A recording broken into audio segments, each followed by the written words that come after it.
La calle se empieza a incomodar. En unos minutos vamos a conversar con Milton Romani, el licenciado en Psicología, el ex representante de Uruguay ante la OEA y además secretario general de la Junta Nacional de Drogas de Presidencia en los dos periodos del expresidente Tabaré Vázquez, ¿verdad? Desde esa perspectiva, Milton nos ayudará a poner la mañana en camino. Pero ahora con Juan Raúl. Buen día, bienvenido, Juan. Buen día, Ale. Antes de que empecemos a hablar, un abrazo grande a Milton de mi parte. Le tengo un cariño muy especial, es un amigo muy especial. Y me estaba acordando, cuando oía que lo ibas a tener el programa, que fue la primera persona con la que conversé sobre la posibilidad de ir a la Institución Nacional de Derechos Humanos, cargo para el que fui designado por el Parlamento y donde estuve 5 años en la Defensoría del Pueblo y el Mecanismo de Prevención y la propia Institución Nacional de Derechos Humanos. Así que un abrazo muy grande a Milton de mi parte. Bueno, se lo daremos cuando conversemos con él.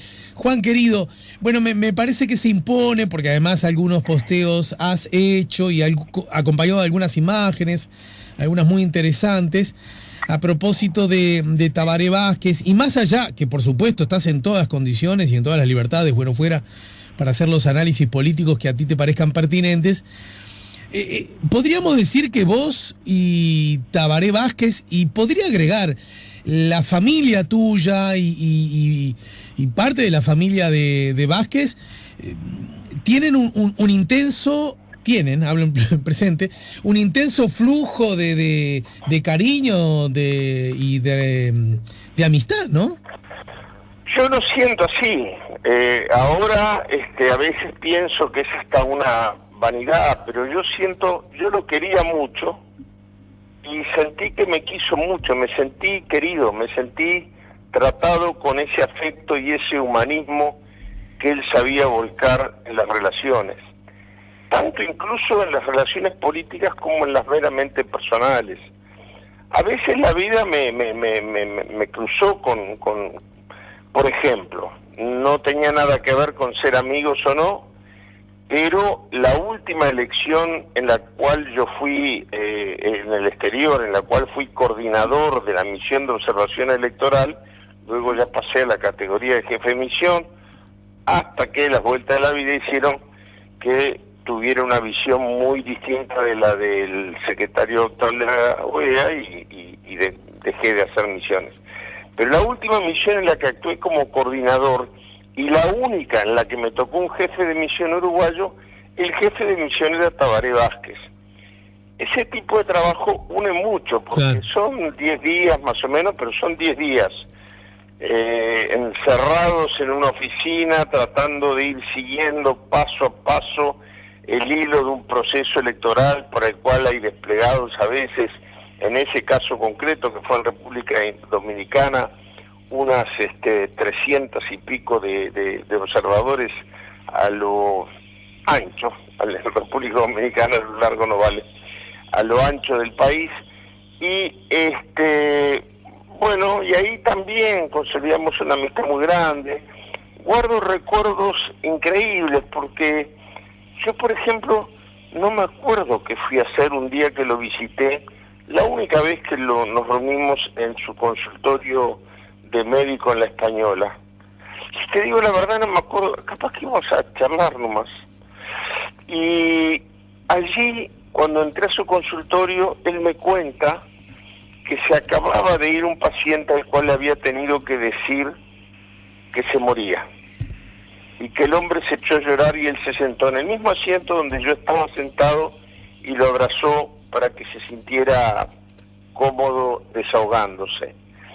Y yo, recordando esta anécdota, me doy cuenta que mi relación con Tabaré tuvo mucho de eso.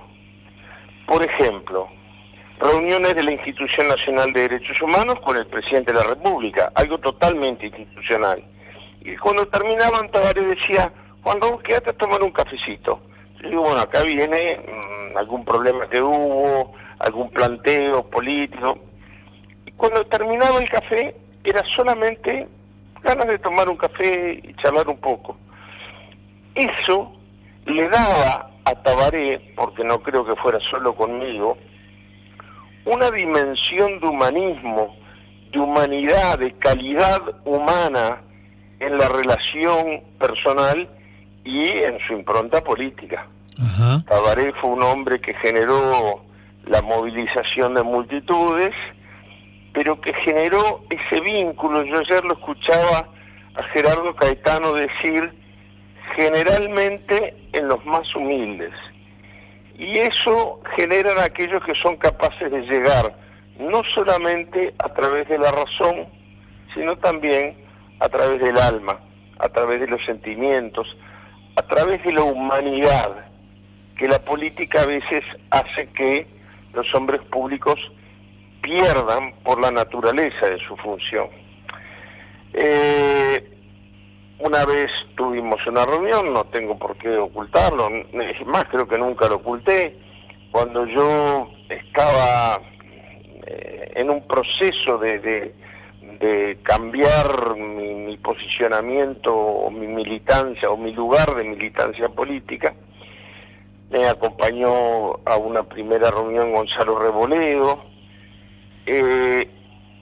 Luego Vázquez me invita a cenar en su casa con María Auxiliadora, y el recuerdo que yo tengo es que aún ahí, cuando lo que había era un planteo político, era para hablar estrictamente de política, su énfasis era, me da la impresión desde que murió tu padre, no encontrás tu lugar. Y yo lo recuerdo como un bálsamo, como algo que a mí me hizo sentir muy aliviado para después el resto de la conversación que transcurrió quizás por los andariveles más tradicionales políticos. Uh-huh.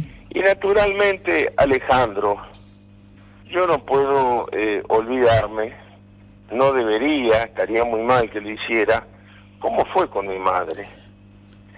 Exacto. ¿Cómo fue con mi madre? La primera vez que lo vimos con mamá, nos recibió, nos invitó a tomar un café en su despacho de intendente, nunca habíamos tenido una conversación con él, y nos contó que había mandado a la Junta Departamental el mensaje para ponerle a la calle Río Branco, hacia el lado del mar, el nombre de Wilson Ferreira. Era muy pícaro también en el mejor sentido de la palabra, porque mi madre dudó, quedó muy agradecida, pero dudó porque a mi viejo no le gustaba que le cambiaran el nombre a las calles.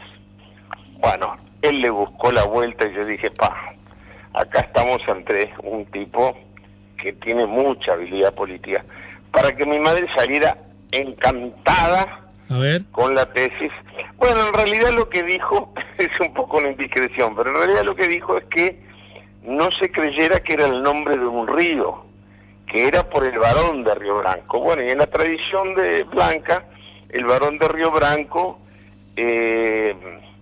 no es una de las personalidades más queridas. Entonces mi madre, de tener ciertas precauciones al principio, casi le pide que en vez de media calle le ponga la calle entera.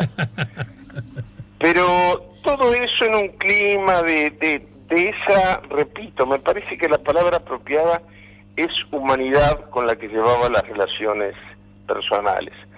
Después hay unas fotos que es increíble porque mi madre está muy joven, yo estoy mucho más joven que ahora, pero Tabaré no tenía una cana cuando estaba en la Intendencia de Montevideo. Una sesión solemne de la Junta Departamental, donde aparecemos los tres en la foto, cuando él era intendente, en homenaje a un aniversario de la muerte de mi padre.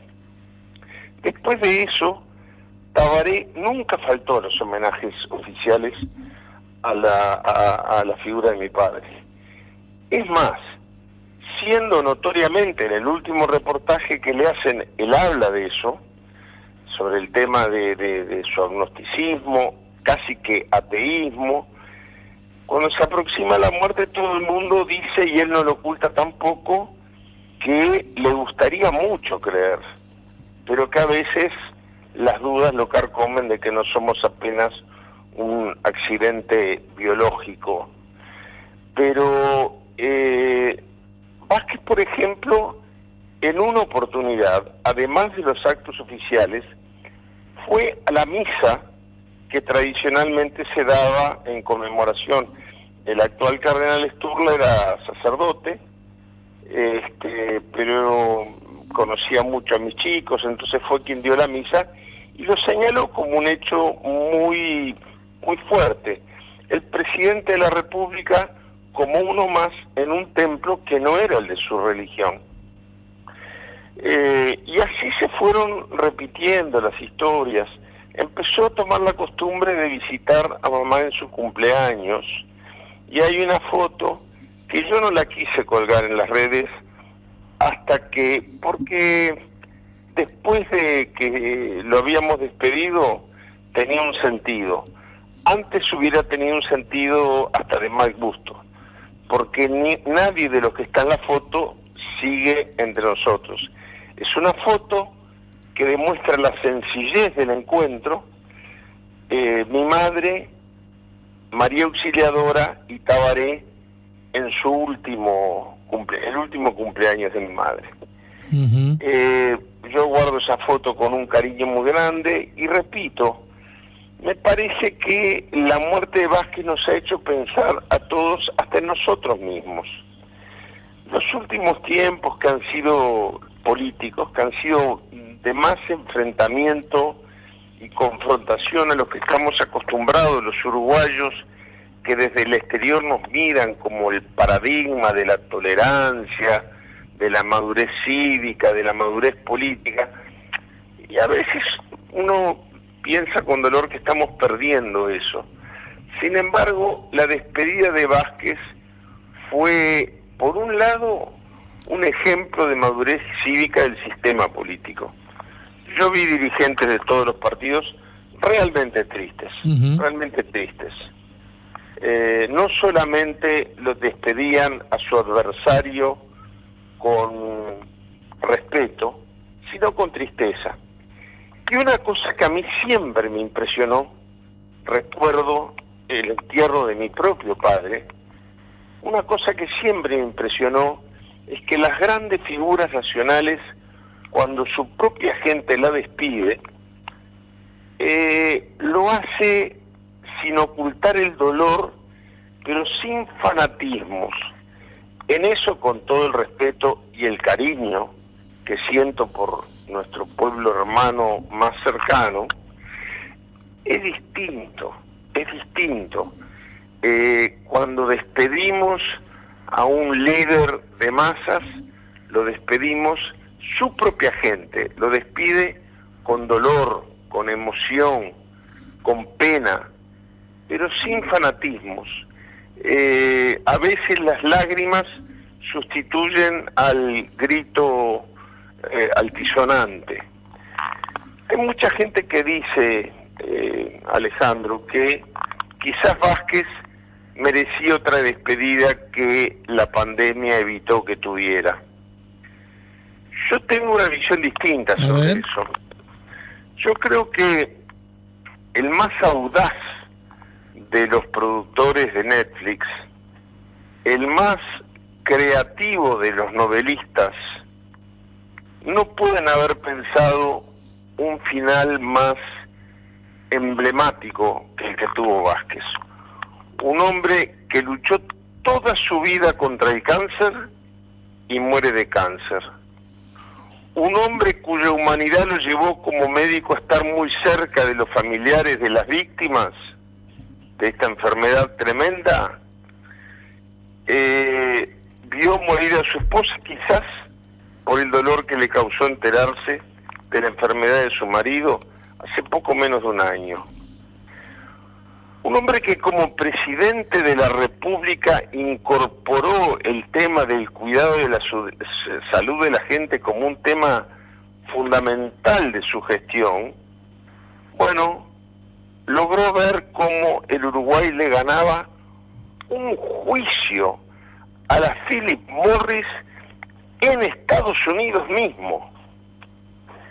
Es tremendo, es como decir, no, usted será la multinacional, una de las multinacionales más poderosas del mundo, El tabaco generará incluso adhesiones en muchos de mis conciudadanos, pero yo lo obligo a comercializar con determinadas pautas de advertencia de salud y la empresa le hace un juicio en su propio país y lo pierde.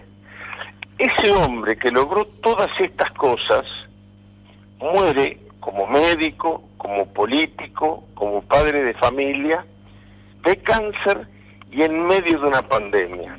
Mucha gente dice, bueno, la pandemia impidió la congregación de multitudes. Yo vi multitudes, pero multitudes que guardaban distancia social, que tenían tapaboca, que no se aglomeraban, sino que lo esperaban al paso del camino del cortejo fúnebre. Y no sé si no es la caída del telón que la historia esperaba para despedir a Tabaré Vázquez. Yo salí a la puerta de mi casa porque pasaba por acá. Confieso que el saludo desde los coches del cortejo de dos de sus familiares me hicieron caer algunos lagrimones. Algún periodista que se acercó después no pudo conversar conmigo porque estaba llorando. Yo siempre cuento como algo raro que desde la muerte de Selmar y el Toba yo no sé llorar de tristeza. Por lo tanto, creí que se me había ido eso y después me quedé con la duda pensando en lo profundo que quería decir. ¿Y habré llorado de tristeza o de emoción? Porque los dos sentimientos los generó Vázquez en su última despedida. Pero a lo mejor ya habrá oportunidad, cuando pase, ojalá sea cuanto antes, la pandemia, de despedirlo con los actos de masa que seguramente van a haber. Pero creo que la despedida en medio de la pandemia fue un homenaje a su vida, a lo que él decidió hacer de su vida y a las causas a las que decidió dedicarlas. Juan, te dejo un abrazo grande, gracias por el tiempo y la seguimos la semana entrante, ¿sí? Un abrazo muy grande, Alejandro, muchas gracias. Juan Raúl Ferreira nos ayudó a poner la mañana en camino. Ya volvemos con La Mañana en Camino.